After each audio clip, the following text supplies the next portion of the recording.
언젠가 보았던 한 글입니다. 스위스의 의사이자 작가 가운데 폴 투르니에라고 하는 사람이 있습니다. 이 사람은 사람의 정신이 사람의 육체에 영향을 미친다고 이야기를 했던 인격의학에 대해서 말했던 사람이었습니다. 하루는 악성 빈혈로 고생하는 사람이 치료를 받기 위해서 이 폴 투르니에를 찾아왔습니다. 반년 이상 이 사람을 치료를 했지만 그러나 별다른 효과가 없어서 입원 치료를 하기로 결정을 했습니다. 그리고 이 환자도 직장에다가 휴직계를 내고는 입원을 하기 위해서 병원을 찾아왔습니다. 그런데 입원을 하기 위해서 검사를 하는데 며칠 전의 모습과는 전혀 다른 모습을 하고 이 환자가 왔던 것이었습니다. 그리고 검사 결과에서도 그 전과는 달리 별다른 문제가 없는 건강하다고 하는 결과가 나왔습니다. 폴 투르니에는 검사 결과가 하도 이상해서 그 검사 결과가 너무나 정상적으로 나와서 그 사람에게 물었다고 합니다. 혹시 이번 일주일 동안 특별히 했던 무언가가 있었습니까? 그러자 이 환자가 폴 투르니에의 그 질문을 받고 이렇게 대답을 했다고 합니다. 지난 일주일 동안 제가 특별히 한 것이 있다면 그것은 정말 죽도록 미워했던 한 사람을 용서한 것이었습니다. 라고 얘기를 했습니다. 이 사람의 그 깊은 병의 진짜 원인은 다른 것이 아니라 바로 미움과 증오였던 것입니다.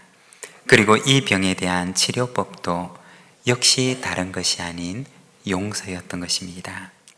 여러분, 용서는 우리의 관계를 새롭게 합니다. 그리고 용서는 우리의 몸과 마음도 새롭게 합니다. 용서를 통해 복음 안에서 날마다 새로움을 경험하는 저와 여러분의 삶이 되시기를 바랍니다. 오늘은 우리가 마태복음 6장 말씀을 통해서 너희는 이렇게 기도하라, 용서를 위하여 라는 제목을 가지고 우리가 이 말씀을 함께 묵상하고자 합니다.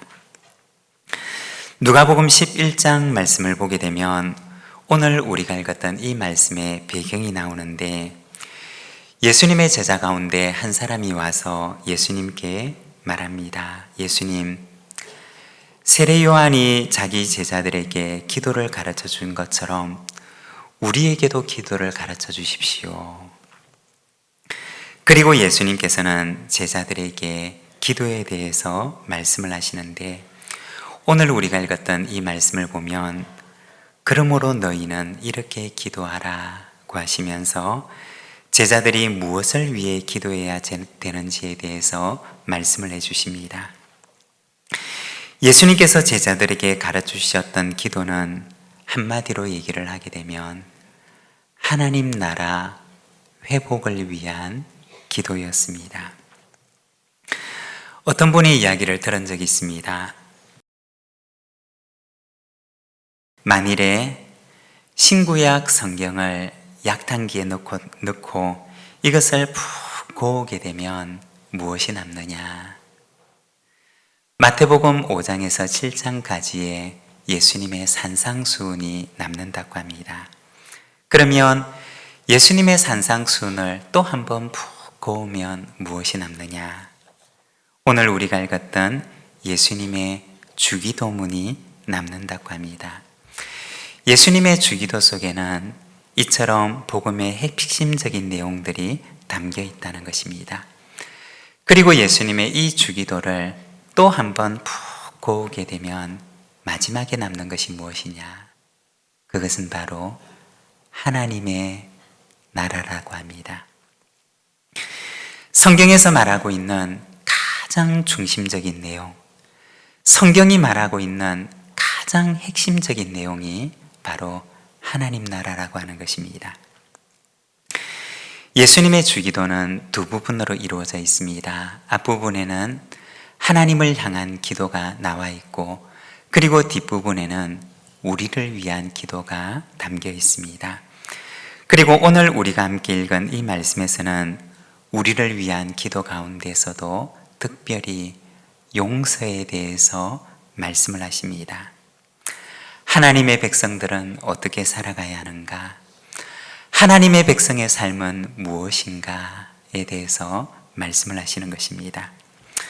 오늘은 우리가 주기도문 가운데 특별히 이 용서에 대해서 잠깐 함께 말씀을 묵상하고자 합니다. 여러분, 용서란 어떤 것일까요? 용서라고 하는 것은 어떤 신앙적인 의미를 가지고 있는 것일까요?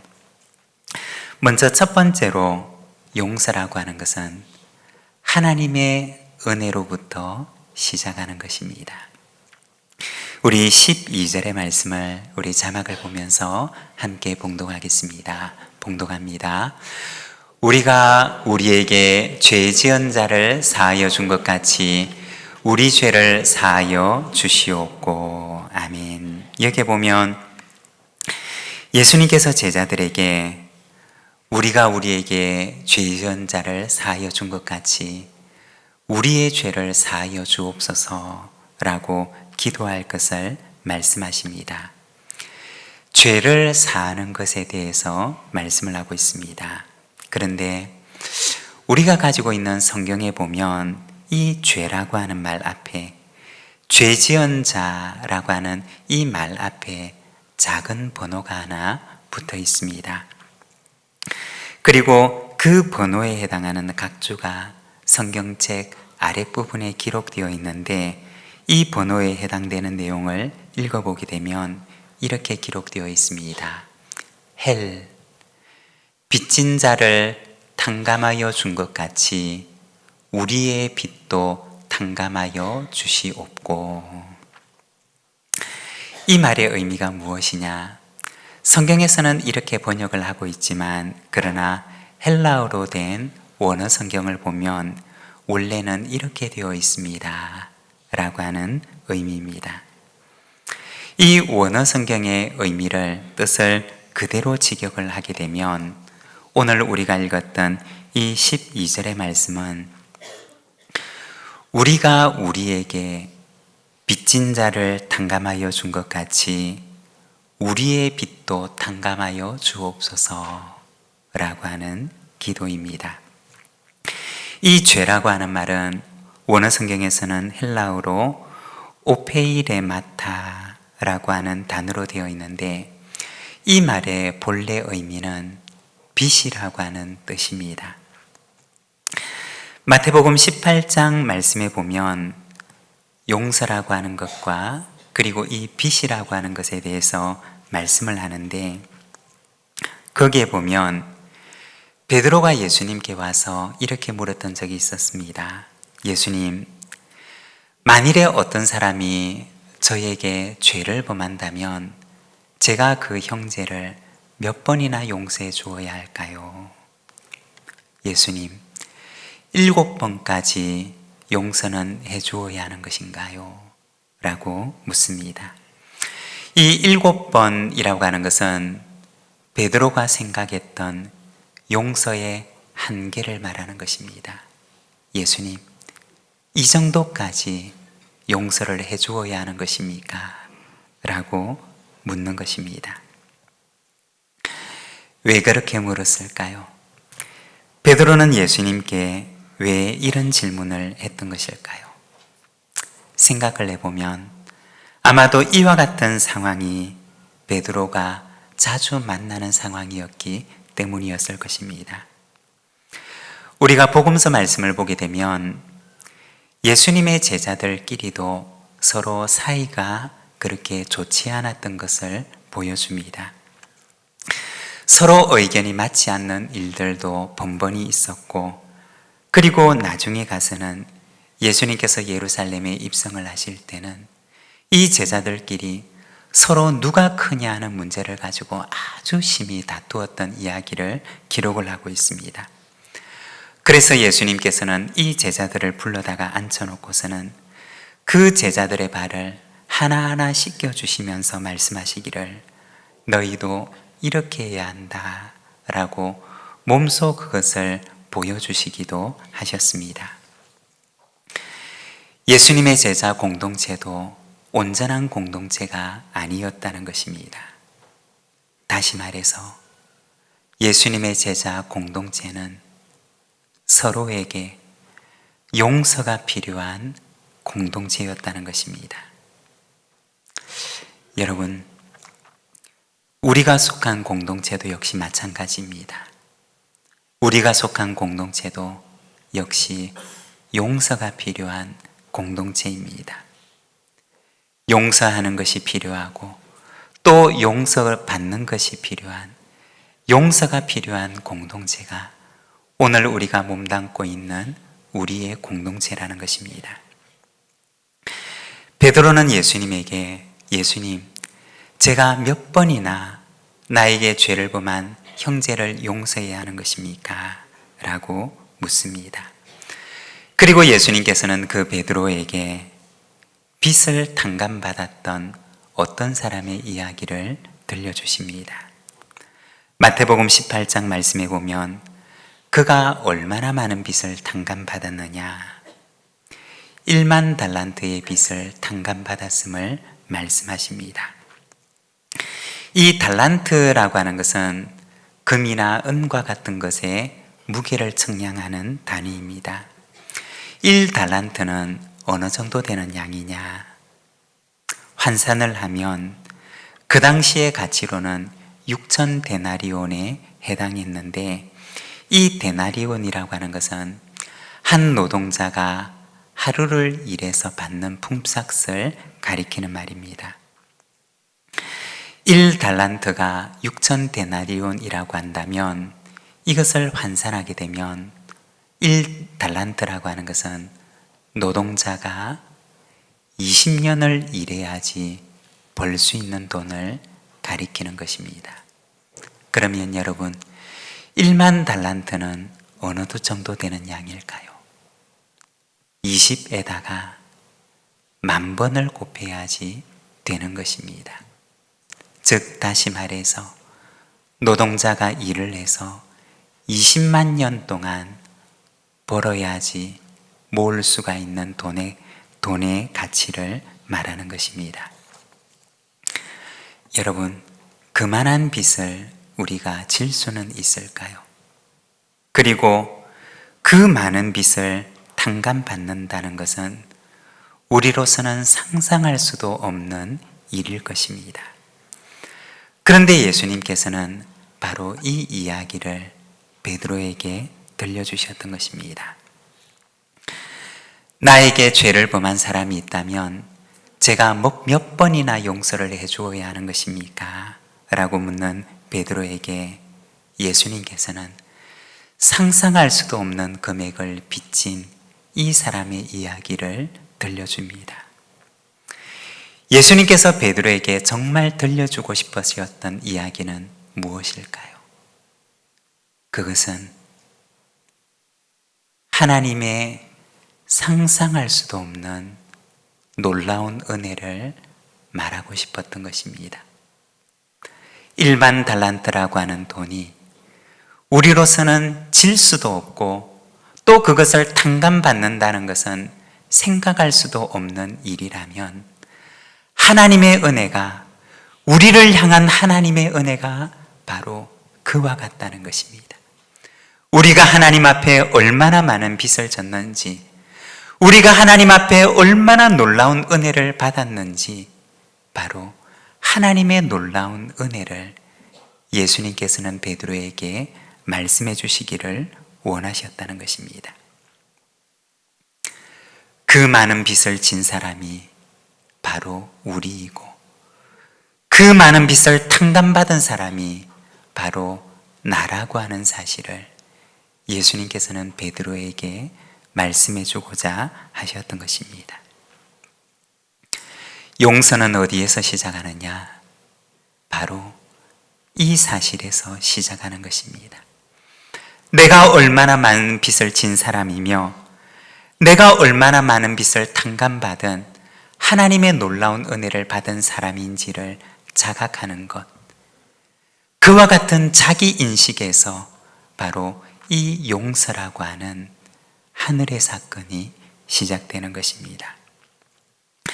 그런데 마태복음 18장 말씀을 보게 되면 자기가 탕감의 은혜를 받은 자라고 하는 사실을 망각한 어떤 사람의 이야기를 들려줍니다. 마태복음 18장 28절에서 35절까지 말씀을 보게 되면 그 종이 나가서 자기에게 100데나리온 빚진 동료 한 사람을 만나 붙들어 목을 잡고 이르되 빚을 갚으라 하매 그 동료가 엎드려 간구하여 이르되 나에게 참아주소서 갚으리이다 하되 허락하지 아니하고 이에 가서 그가 빚을 갚도록 옥에 가두거늘 그 동료들이 그것을 보고 몹시 딱하게 여겨 주인에게 가서 그 일을 다 알리니 이에 주인이 그를 불러다가 말하되 악한 종아 내가 빌기에 내가 내 빚을 전부 탕감하여 주었거늘 내가 너를 불쌍히 여김과 같이 너도 내 동료를 불쌍히 여김이 마땅하지 아니하냐 하고 주인이 노하여 그 빚을 다 갚도록 그를 옥졸들에게 넘기니라. 너희가 각각 마음으로부터 형제를 용서하지 아니하면 나의 하늘 아버지께서도 너희에게 이와 같이 하시리라. 이 사람의 문제는 무엇이었을까요? 그것은 자기가 받았던 탕감의 은혜를 망각한 것이었습니다.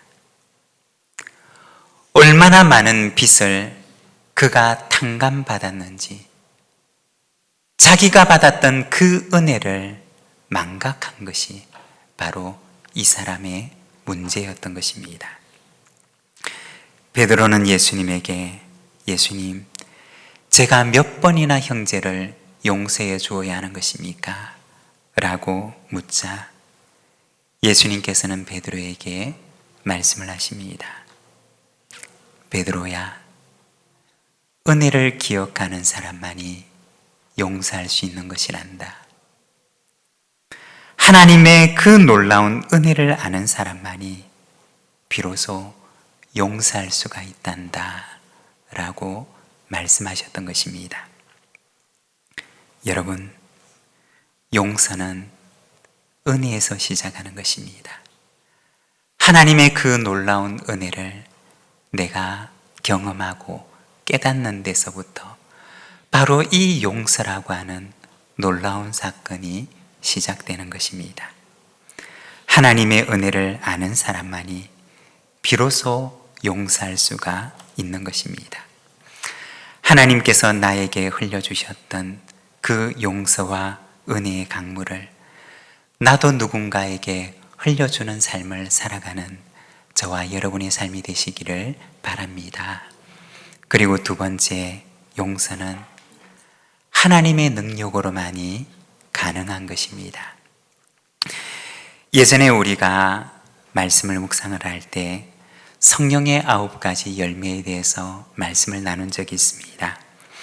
그 가운데 자비의 열매에 대해서 우리가 묵상을 했었는데 누가복음 6장 34절에서 36절 말씀을 보면 하나님의 자비가 무엇과 같은가에 대해서 말씀을 합니다. 누가복음 말씀을 보게 되면 너희가 받기를 바라고 사람들에게 구워주면 칭찬받을 것이 무엇이냐? 죄인들도 그만큼 받고자 하여 죄인에게 구워주느니라. 오직 너희는 원수를 사랑하고 선대하며 아무것도 바라지 말고 구워주라. 그리하면 너희 상이 클 것이요 또 지극히 높으신 이의 아들이 되리니 그는 은혜를 모르는 자와 악한 자에게도 인자하시니라. 너희 아버지의 자비로우심 같이 너희도 자비로운 자가 되라. 이 누가복음 말씀에 보게 되면 하나님의 자비에 대해서 말씀을 하는데 돌아올 것을 기대하지 않는 하나님의 자비에 대해서 말씀을 합니다. 만일에 받기를 바라고 꾸어준다면 칭찬받을 것이 무엇이냐? 원수를 사랑하고 선대하며 아무것도 바라지 말고 꾸어주라. 그러면 너희의 상이 클 것이다. 라고 말씀합니다. 하나님의 자비의 일방성에 대해서 말하는 것입니다. 용서도 그와 마찬가지인데 다른 사람의 행동을 보고서 내가 용서를 결정하는 것이 아니라는 것입니다. 상대방의 행동이 어떠하든지 간에 그 사람의 인격이 어떠하든지 간에 그 사람이 나에게 어떻게 하든지 간에 내 마음과 행동을 하나님 앞에 결정하는 것이 바로 용서라고 하는 사건입니다. 하나님께서 우리에게 행하셨던 것이 바로 그것이었고 또 주님께서 우리에게 요구하시는 것이 바로 그와 같은 것입니다. 예전에 사역을 했던 교회에서 한 권사님이 계셨는데 이분은 그리 넉넉하지 않은 살림이었지만 한 번씩 봉투를 가지고 와서 부탁을 하셨던 적이 있습니다. 목사님, 누가 줬다는 말씀도 하지 마시고 교우들 가운데 어려운 분이 있다면 사용을 해주시되 너무 어려워서 돌아올 수 없는 분을 위해서 사용을 해주세요. 한번 흘려보내면 다시 돌아올 수 없는 곳을 위해 사용해달라고 하는 부탁을 하셨습니다. 돌아올 수 없는 곳으로 흘려보내면 하나님께서 나에게 돌려주실 것이다 라고 하는 그 마음을 가지고 그렇게 하셨던 것입니다. 용서는 무엇과 같으냐? 그것은 강물과 같아서 돌아오기를 기대하지 않고 흘려보내는 강물 같은 것입니다. 나는 흘려보내는 것으로 끝이지만 그러나 그것을 누가 기억하시느냐? 하나님께서 기억하신다는 것입니다. 돌아오지 못할 줄 알지만 내가 흘려보내는 이 용서의 강물을 하나님께서 기억하신다는 것입니다. 그런데 이 용서라고 하는 것은 성령의 열매와 같이 내 힘으로는 맺을 수가 없는 열매라는 것입니다. 누군가를 용서한다는 것은 내 힘으로만은 할 수 없는 일입니다. 성령님께서 나에게 힘을 주실 때 비로소 가능한 일인 것입니다. 사랑하는 여러분, 이와 같은 용서의 능력이 저와 여러분에게 있기를 원합니다. 이것이 하나님의 백성이 세상을 향하여 보여줄 수 있는 능력입니다. 세 번째 용서라고 하는 것은 하나님의 나라를 이루어가는 삶입니다. 예수님의 기도는 하나님 나라를 위한 기도입니다. 특별히 우리를 위해 기도할 때 예수님께서는 용서하는 공동체를 위해 기도할 것을 말씀하셨습니다. 용서하는 공동체는 하나님 나라에서 살아가는 하나님의 백성들의 삶의 방식입니다. 언젠가 소개를 한 적이 있는데 미로슬라브 볼프라고 하는 사람이 배제와 포용이라고 하는 책을 통해서 이 용서에 대해서 이야기를 하는데 그는 동유럽의 크로아티아 출신의 사람이었습니다. 그는 유고 내전을 통해서 끔찍한 학살을 경험합니다. 인종 간의 갈등과 종교 간의 갈등으로 인해서 일어난 학살과 살육을 경험하게 됩니다. 그리고 이 끔찍한 학살과 살육, 그리고 미움과 증오에 이 끊이지 않는 고리를 끊어낼 수 있는 유일한 답을 그는 십자가 위의 용서에서 발견을 합니다. 용서만이, 예수님께서 십자가 위에서 보여주셨던 그 용서만이 미움과 증오에 이 세상의 끊임없는 고리를 끊어낼 수가 있는 유일한 희망이고 답임을 발견하게 됩니다. 지금도 우리가 살아가는 이 땅 가운데는 미움과 증오의 전쟁이 계속되고 있습니다. 나라들뿐만 아니라 우리 개인 안에도 보이지 않는 미움과 증오는 계속해서 우리 안에 전쟁을 벌이고 있습니다. 용서는 무엇이냐? 하나님 나라에서 살아가는 하나님의 백성들의 삶의 방식입니다. 그리고 주님께서는 오늘도 우리에게 말씀하십니다. 너희는 이렇게 기도하라. 우리가 우리에게 죄 지은 자를 사하여 준 것 같이 우리의 죄를 사하여 주옵소서. 용서는 하나님의 은혜로부터 시작합니다. 용서는 하나님의 능력으로만 가능한 성령님의 역사입니다. 용서는 이 땅 위에 하나님의 나라를 만들어가는 하나님의 백성들의 삶의 방식입니다. 세상에서 볼 수 없는 용서의 공동체를 만들어가는 우리 부산지인교회 믿음의 공동체가 되기를 소망합니다. 오늘 우리에게 주신 말씀을 생각하며 응답의 기도로 하나님 앞에 나가겠습니다.